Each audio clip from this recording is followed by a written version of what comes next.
How we doing? Hot, excited. Got another opportunity. Guys went out, worked hard today in the heat, and as we start the preparation for Cincinnati this week. So what do you guys have today? How about Myles? We saw Myles still on the bike. What are his chances this week? It's close. I think there's a chance he'll practice this week. 4 weeks out, so we'll see where we are after that. Do you have any update then on Jamie Collins? And Jamie's still in concussion protocol, so we'll keep working that. And obviously, there's a process to that, so we'll keep monitoring it. Think about Garrett. We've been talking about him a lot. He's never played in a real game yet, so he needs more than 2 or 3 days of practice, doesn't he, to get in there? No, he just needs to practice. I mean, he might not. If he is able to play, we might not play him the whole game. So we'll see how that unfolds. If he's able to go, we'll find out more as we go through the week. From the standpoint, Zeitler is an ex-Bengal and is one of your key guys now. How's he doing? Kevin Zeitler, he's doing good. Glad he's here. He's done a good job of shoring up some things on the right side of our line, and I think he's played well. Again, we got to keep working and doing the things that we're doing, but Kevin's done a good job. Jabril, do you think he's still adjusting to that role, playing that defensive field after kind of being closer to the line when he's in the machine? I think he's done a good job. Obviously, there's always a play or two you wish you had back, but I think Jabril has done more than what people expect he would do back there. I think he's been, like I said, I think he's done a good job. I think, obviously, he is probably more comfortable around the ball because that's where he played, but I think he would tell you that he loves being back there, seeing everything so that he can react and get to it. Couldn't sleep for a couple of days because a couple plays he missed. Mm-hmm. What does that say about him? That's the kind of players we want. We want guys that it burns in their gut when things don't happen the way they think it should. And I guarantee you that won't happen to him very much more. So again, that's an experience for him. You said Val, I think it's almost to his totals from last year in 3 weeks. What difference have you seen from year 1 to 2 with him, and why is he getting open? He seems like he's open often. Well, you just said it. I think it's year 2. Young player as a rookie, second year in the league, understand the National Football League, understand his surroundings, understand the offense, know what's expected from him. And I said before, he's striving. I think he's a good player on our offensive football team. Perfect coming back to them this week, and you know him. I mean, having had to have served a suspension, you think he's going to have a little extra orneriness? No, absolutely. He's just ornery anyway. That's just who he is. I mean, he's a good player. He's tough. He loves football. He's kind of the straw that stirs the drink for their defense. So they have a good defense, and he'll just make it better. But he's a really good player, really fine player. Can you get under his skin and draw? I probably can. A lot of other people probably can't, but I can. But it's not about getting under his skin. I'd rather keep that animal under control. Okay. And getting penalties, No, he used to do that in college. I think he's learned the way of the world right now. I know he's done it in the National Football League too, but I think, again, sometimes people give Vontaze a bad reputation. I mean, obviously his reputation has preceded him by some things he's done, but he's the type of football player you want. He plays a game with everything he has, and every now and then he's right on the line. And obviously in the National Football League, you get in trouble for going across the line. So. But he plays it like you want it played. He's a good player.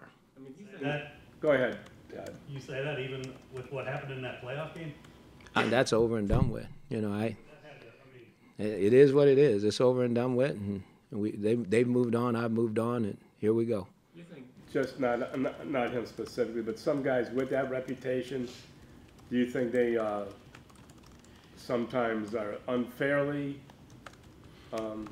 penalized? Well, I hope he gets penalized in our game if that's what happens, if that's what you're saying. But no, I'm going to say it again, and Vontaze know how I feel about him as a player. He's a fine linebacker as I've been around. He's a tremendous football player and a heck of a person and a heck of a teammate. So he's a really good player. That's just what he is. And he plays the game the way you would want any linebacker in this league to play it.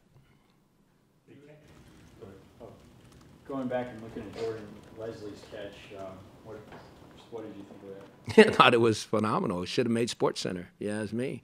I mean, what a one-handed grab that took us down to the 2-yard line that led it to a score. So, I mean, again, these guys are coming in here and making plays, and that's what we want our receivers to do. So I thought that was a tremendous play by him. When you see a guy come in like that, and that was his one target, and he made such a he capitalized on it in such a tremendous way. Mm-hmm. Do you think there's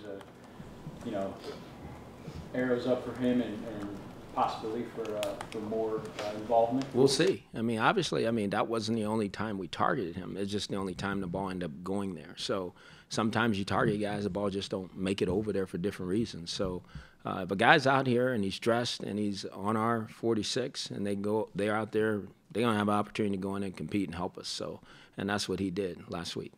You talk about the chemistry between Dalton and A.J. Green. You're obviously a big part of that. Oh, yeah. They obviously they came in together, so they know each other extremely well. They've grown up in this league together, been through a lot, have had a lot of success together. And they're still one of the better combinations in football, Andy and A.J. As a window into Andy Dalton, what was clicking for him that season when he had the really good record with you before he went down with that injury? No, he was playing lights out. I mean, he learned the system, knew how to play within the system, knew how to distribute the ball and where to get it to, and he was just playing extremely well. Kenny was on the bus when we were out there. Is he going to practice this week? Yes, he will. Yes, he will. In Indianapolis, Garrett and Collins were both out, and they both were expected to provide a lot of pass rush for you. What can you do, or what can you say about the pass rush through 3 games? Obviously, we would love to get more pressure than what we've had. But, again, we understand this is the National Football League. We got to coach the guys that are healthy and available and out there playing. So do we want more pass rush? Yes, anybody would. But we got to take what we have and make the most of it. And I think Greg's done an outstanding job of putting guys in position to try to make plays. Now, we got to make those plays. Sometimes we do, sometimes we don't. But I think our defense is fighting extremely hard and playing well as they can. And we just got to do some things better and tighten up some things, and we'll go from there. When Antonio Brown had his big game, you said we're going to face other really good receivers in this division. We've got to figure out how to limit them. And I know you just talked a little bit about Dalton and AJ, right. But what can you do? Because Hilton just had a big game. What can defense do to keep those monster games from happening? Right, we got to slow them down. It's just that simple. Antonio's was different than T.Y. Hilton's, and our goal is to make A.J. Green's different than those 3. And when I say that, make it better. Again, it's still early in the season. We're learning things about our guys. They're learning things about how we do things. We got to do it better, and they'll be the first to tell you that. So, again, we have another really good receiver walking in here this weekend, and our goal is we got to slow him down. It's just that simple, and I think that's what we're going to set out to do.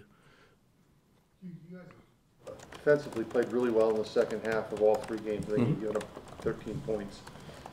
What are you doing better in the second half? Is it just adjustments, or why do you think the disparity? I think it's adjustments. You just said it. I think we see what offenses are trying to do to us, and we're able to, again, make those adjustments to slow that down. It's no different on offense. It's the same thing. We start slow, and then all of a sudden we pick it up in the second half. We make the adjustments. We got to start faster on both sides of the ball, and hopefully that'll help us, attain the goal that we're chasing, which is winning. How much do you attribute that to having a young team? Maybe it takes them longer to adjust to go from watching the film to watching a live action?